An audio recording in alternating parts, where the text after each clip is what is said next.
you very much. So, such a pleasure to be here. Very grateful to the Heritage Foundation and every one of you to join us this morning. I have to say that looking back what has happened in the last years, and especially in the last days, it seems like a miracle to be sitting here in a free country in front of people that have also given their lives to fight for freedom and justice and democracy.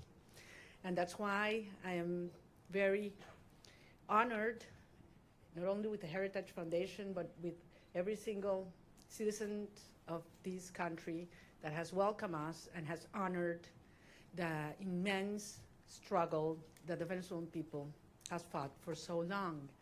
And finally, we can say that we are, yes, the threshold of freedom. On January 3rd, 2026, a new milestone was achieved, and we are definitely now into the first steps of a true transition to democracy that will have not only immense impact in the lives of all Venezuelans, those who stayed in our country, those who have been forced to flee around the world, but that will have immense impact in the region, in our hemisphere, and I will say even further in the whole world.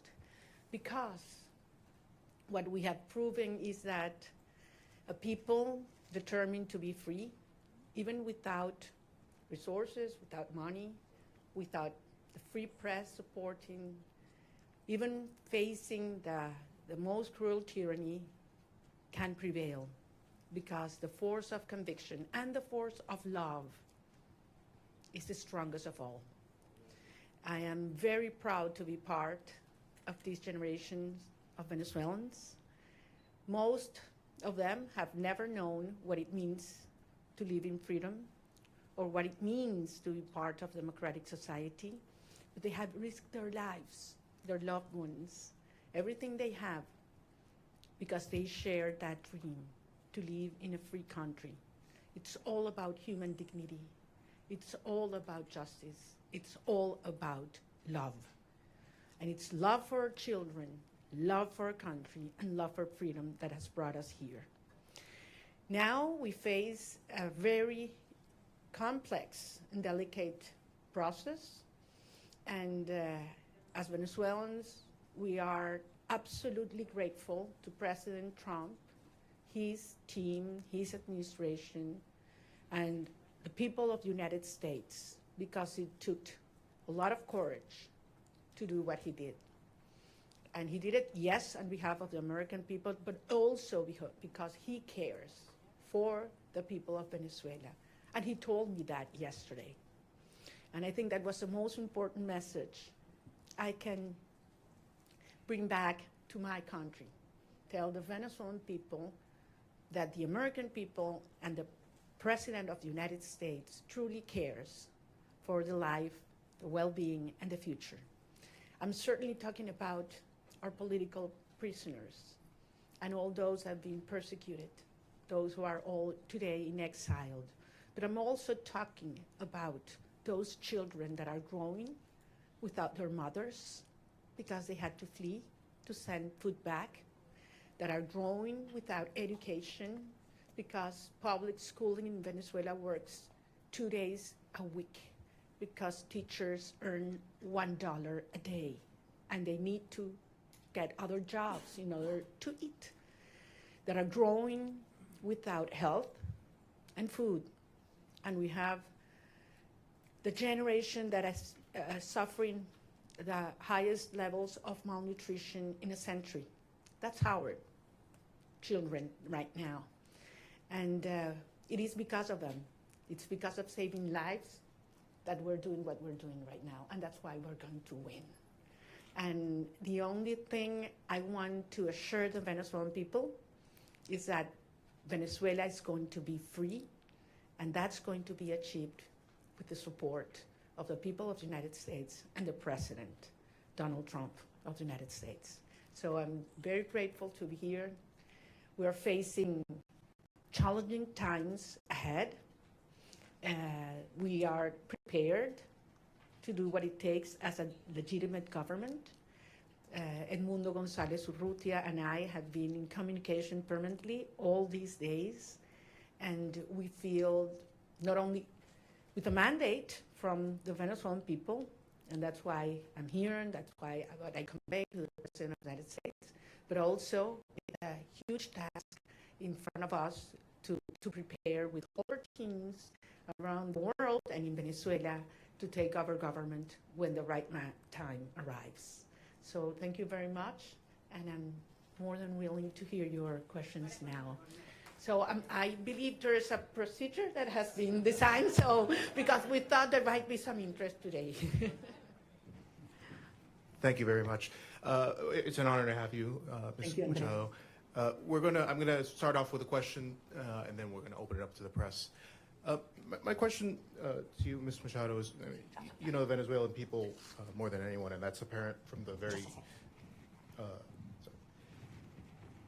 You know the Venezuelan people more than anyone, and that's apparent from the very strong support that they've shown for you time and time again. I wonder if you could tell us a little bit about, I mean, as you know, your country has been destroyed by socialism, Cuba, Russia, and Iran looting your nation, your wealth. Do you see, and the primary victim of this has been the Venezuelan people, do you see a future in which, at all possible, where a free and fair election and return to democracy in Venezuela restores anything but a strong, staunched U.S. ally and a country that leaves behind the shackles of socialism? Well, thank you very much. Can you hear me? I'm like hearing like an echo here. Yeah. We hear you. It's fine? Okay. Well, I'm very glad. No, there's a problem with an echo, right? The different microphone. Can you answer at the podium? Yes. No, please. So comfortable sitting down. You want me to stand up? You prefer that I stand up? No? That's better now? Okay. Look, I'm very glad we start with this issue because I understand that there are many concerns regarding the transition in Venezuela and compared to previous events in all parts of the world. And I always insist in the difference between what is Venezuela today compared to Middle East countries that went through change in governments or regimes. We're talking about a society that is perhaps the most cohesive in the region. I would dare to say even in the world. I ask you to think any other society in which 90% of the population wants the same. Not only that they reject the actual regime, but we want the same. There are not religious tensions within the Venezuelan society, or racial, or regional, or political, or social. I mean, there was one longing that brought Venezuelans together, and that was, we want our children back home. And it was that demand that I heard all around Venezuela in 2023, when we were moving forward to the primary process, that made me realize how powerful it was to unite a country, to tear down the barriers that the regime had built to divide us, you know, between rich and poor, black and white, left and right, military and civilians. And we brought a country back together. That's why I always said, you know what, Maduro's gonna go. We're gonna get rid of him one day or the other. What's important is the country that's coming afterwards. And it's a country based on shared values. We want to live with dignity. We want to live with the result of our work, our effort, a society based in merit, and not if you know the chavista who is in certain place at certain time. Women do not want handouts. They don't want to live in give their children a box of food that has a high cost, because then you have to lower your head and repeat what the regime wants you to say or dress as they expect you to dress. They want to live with their job well done. That's dignity. And that's what Venezuela deserves and wants today. And that's what we represent. So, of course, the result of this hard process will be a society based on these values, a society that is profoundly pro-America. And I want to insist on this. Delcy Rodriguez, yes, she's a communist. She's the main ally and representation of the Russian regime, the Chinese and the Iranians. But that's not the Venezuelan people, and that's not the armed forces as well. So I am profoundly, profoundly confident that we will have an orderly transition. This is a complex phase we are right now. Some of the dirty work is being done by them. But then the result of a stable transition will be a proud Venezuela who is going to be the best ally the United States has ever had in the Americas.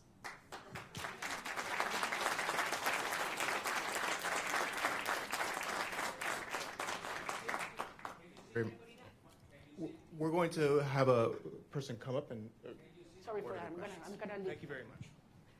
Hi, thank you very much for coming. I realize there's a lot of interest. We're going to try to get to every question. I'm going to go through a list. There's outlets that have more than one reporter accredited, so I would like to please ask you to raise your hand so we can get one of our kind staff to bring the microphone to you as I call you out. Julio Vaqueiro from Telemundo, please. Hola, Julio. Hola, María Corina. Qué gusto verte aquí en Washington, D.C. El presidente Donald Trump, su gobierno, está hablando y trabajando con Delcy Rodríguez, así lo han dicho ellos. Usted le dio el Premio Nobel de la Paz al presidente Trump en su encuentro ayer. ¿Qué le dio el presidente a usted? ¿Un reconocimiento de su legitimidad como opositora con el mandato de encabezar esta transición en Venezuela? Gracias, Julio. Yo no vine a buscar nada para mí. Vengo aquí en representación del pueblo de Venezuela que eligió a Edmundo González Urrutia como presidente electo. ¿A que lo baje? Oh, los teléfonos, ok. Entonces, repito, yo vine en representación del pueblo de Venezuela, que nos dio un mandato. Primero el 22 de octubre del 2023. Ay, no. Ya va, chicos, un minuto. Vamos a ¿se escucha bien o no? Cambiamos Ya vamos a cambiarlo.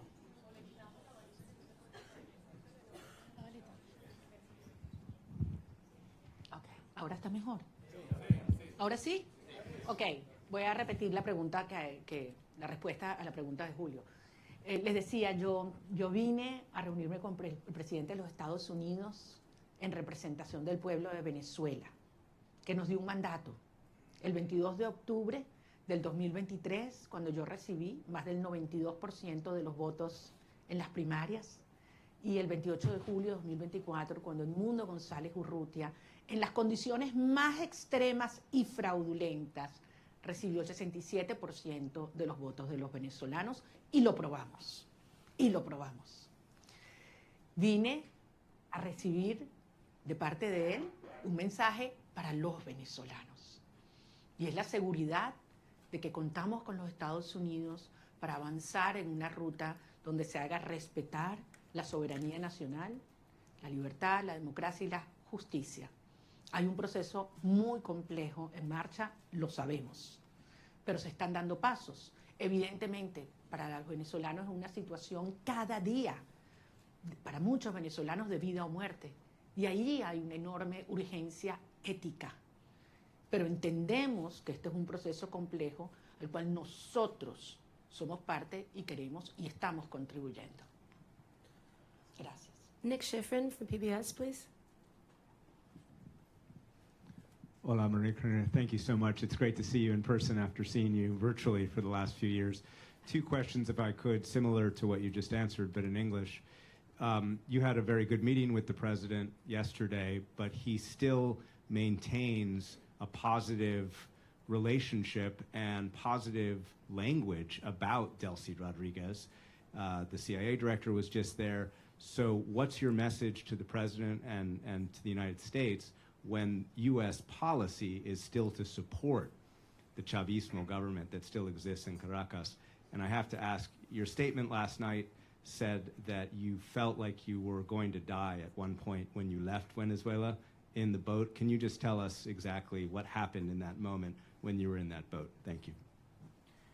Well, regarding all the details of how and when I left Venezuela, for the protection of those involved and help me get here, I will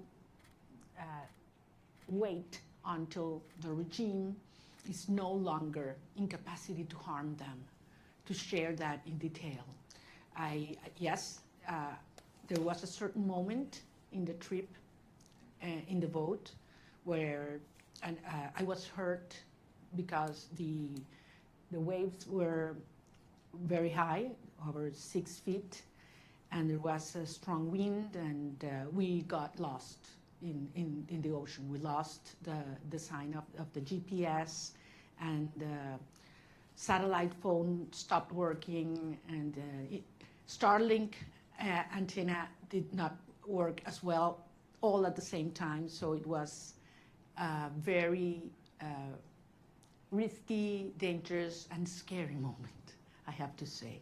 And it lasted several hours. But at the end, as I say, you know, we have moved ahead de la mano de Dios. And that's why I believe it is a miracle, and I'm here. And I know that someday I will be able to tell you all the details and thank personally all those that risked their lives in order for this to happen, because they knew it was very important for our cause that I was able to leave my country at that moment. Regarding your first question, look, this has nothing to do with a tension or decision between Delcy Rodriguez and myself. This is about the cartel and justice. This is about a criminal structure that is the regime and the mandate of the Venezuelan people. That's what's at stake at this moment. I'm just one member of a huge movement of millions of Venezuelans that have decided and are committed to be free. And I have no doubt that President Trump, his administration, and the people of the United States support democracy, justice, freedom, and the mandate of the people of Venezuela. I have absolutely no doubt, not only because it's in the well-being of Venezuelan people, but as I say, because it's crucial for the American people. The United States today is a safer nation after January 3rd. And once the regime is out and the transition is accomplished, the United States will not only be a safer nation, but one that will have more prosperity and strength in our hemisphere. Can we get Eric Martin from Bloomberg, please? I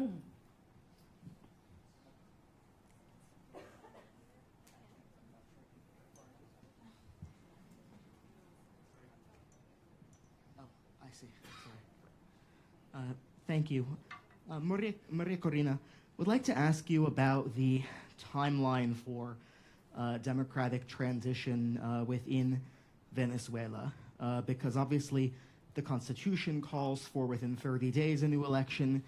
You've already been recognized by a number of countries, including the US in 2024, Edmundo Gonzalez as having won that election, and accusations that the election was stolen by the Maduro regime. As you've mentioned, you overwhelmingly won the primary in 2023.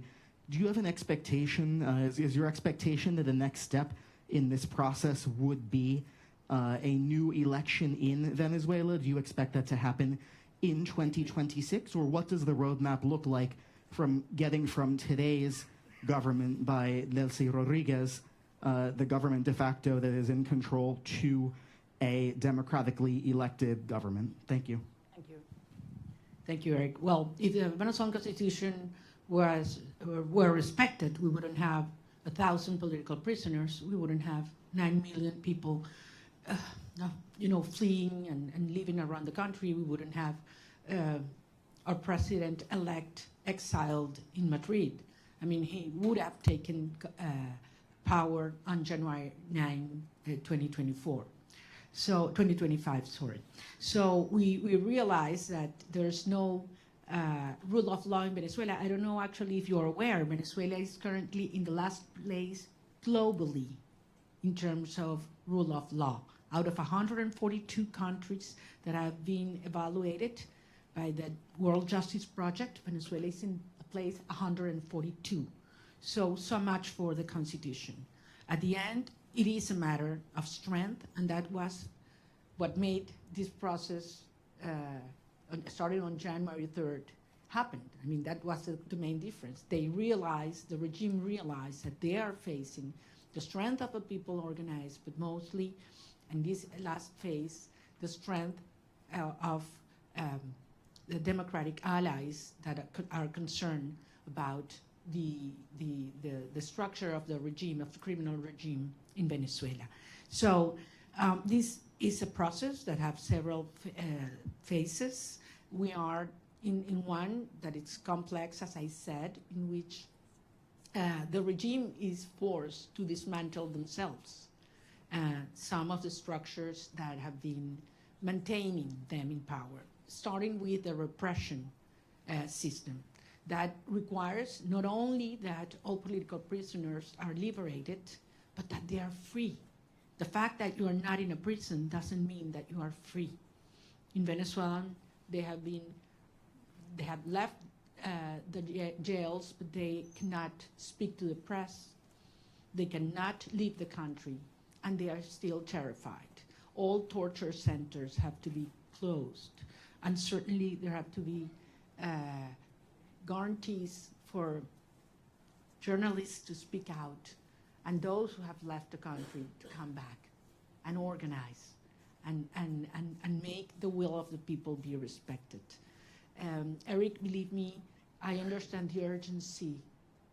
I have been speaking with the families, not only of those that have been freed, liberated these last hours, but especially with those that have not, and that they don't know where their loved ones are right now.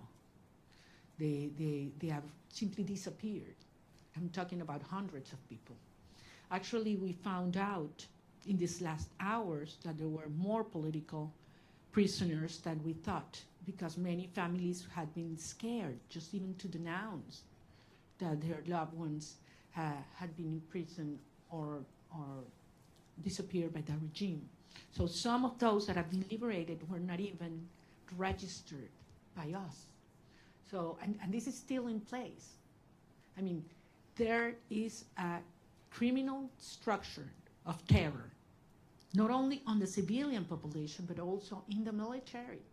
So that one of the main urgencies and priorities that have to take place in the days to come is we need to dismantle that terror structure by the DGCIM or La Casa Militar, which are those that have committed crimes against humanity, and that are those that have not only the civilian but the military under terror and neutralized.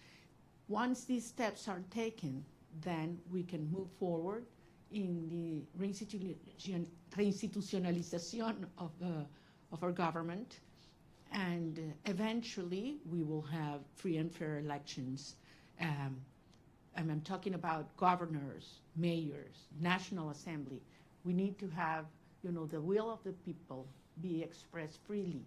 I have to remember that in the last election, presidential election, where our president-elect Edmundo González won, nearly 40% of Venezuelans that have a right to vote couldn't do it because the regime wouldn't allow them.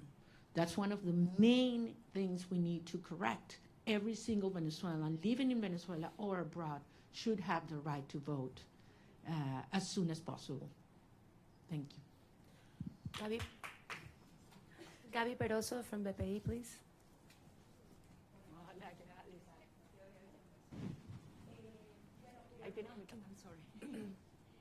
Gracias. Quería que nos dijeras lo que se pueda revelar de la reunión con el presidente Donald Trump, por ejemplo, la importancia del reconocimiento al presidente electo Edmundo González, un cronograma electoral, eso se habló, hay posibilidades ciertas de esas dos cosas. Y en segundo lugar, una pregunta que se hacen los venezolanos, tu retorno a Venezuela, saliste con condiciones distintas, ahora Estados Unidos también está involucrado en eso. También se habló de eso con el presidente Donald Trump, la conveniencia que vuelvas o no, y para poner lapsos a Carnaval, Semana Santa, ¿cómo lo podemos medir? Porque los venezolanos se lo preguntan. Gracias. Gracias, Gladys, te entiendo, porque como lo dije antes en inglés, para nosotros es un tema de vida o muerte. Miles de venezolanos cada día que pasa. Es una tortura, es una tragedia y es un tema de la urgencia ética asociada a poder realmente iniciar un proceso de reconstrucción del país y que regresen los venezolanos que se han ido. Como ustedes comprenderán, los detalles de la conversación con el presidente no lo voy a hacer público, es parte, por eso fue una conversación privada y yo soy rigurosamente respetuosa de los términos de cada conversación. Sí, porque esto depende de lo que yo dije y que además lo he dicho públicamente, voy a decirles que por supuesto que insistí en mi deseo de regresar a Venezuela lo antes posible. Y lo voy a hacer. Voy a regresar a Venezuela lo antes posible. Y evidentemente fue un tema que discutimos y todo lo que ello implica. Pero no soy solo yo. Son millones de venezolanos, otros compañeros, líderes políticos de otros partidos que también quieren hacerlo. Incluso ayer algunos senadores hablaban de ir a Venezuela, lo dijeron públicamente, lo declararon. Y bueno, quizás hasta podemos ir juntos. Es decir, yo creo que hay mucha gente en el mundo preparándose para ir a Venezuela porque sabemos que este es un proceso irreversible. Puede tomar un día más, puede tomar un día menos. Puede haber alguna fase que no nos la habíamos previsto o que no nos gusta. Eso es verdad. Es un proceso tremendamente complejo, desmontando una estructura que tiene 27 años en el poder, destruyendo todo, aliados con los rusos, con el régimen iraní, entregando nuestras riquezas a China, ofreciendo el territorio venezolano para que opere Hezbollah, Hamas, los carteles de la droga, la guerrilla colombiana.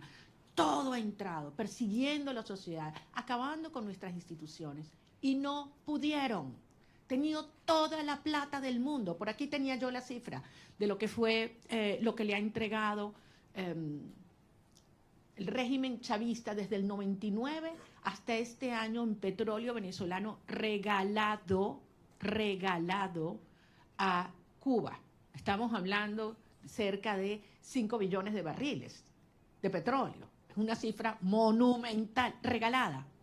Entonces a mí no me vengan a decir que quién se está agarrando el petróleo en Venezuela en este momento. O sea, han saqueado Venezuela y aún así el país está de pie, decidido, unido, y pueden tener la seguridad que nosotros vamos a convertir a Venezuela, ahora sí, en el milagro latinoamericano.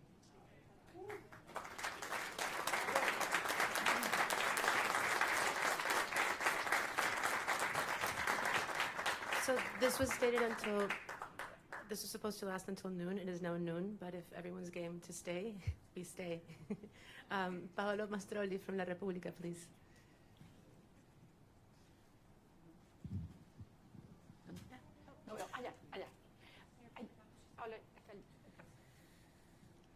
Thank you very much for doing this. You met in Rome with Pope Leo. Can you talk about what you discussed with him, if the Holy See is willing and able to help you in this transition? Thank you very much. That was a very important meeting. I'm a Catholic, as you know, and believe me, during my trip, I prayed a lot. So I was able not only to talk to him, but to present to him some of the rosaries that I had brought with me during the trip.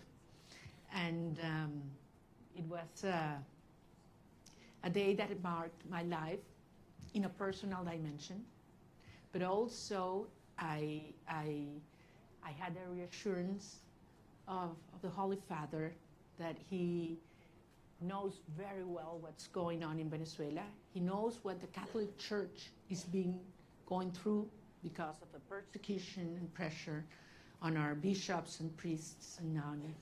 And I believe that he's not only concerned, but actively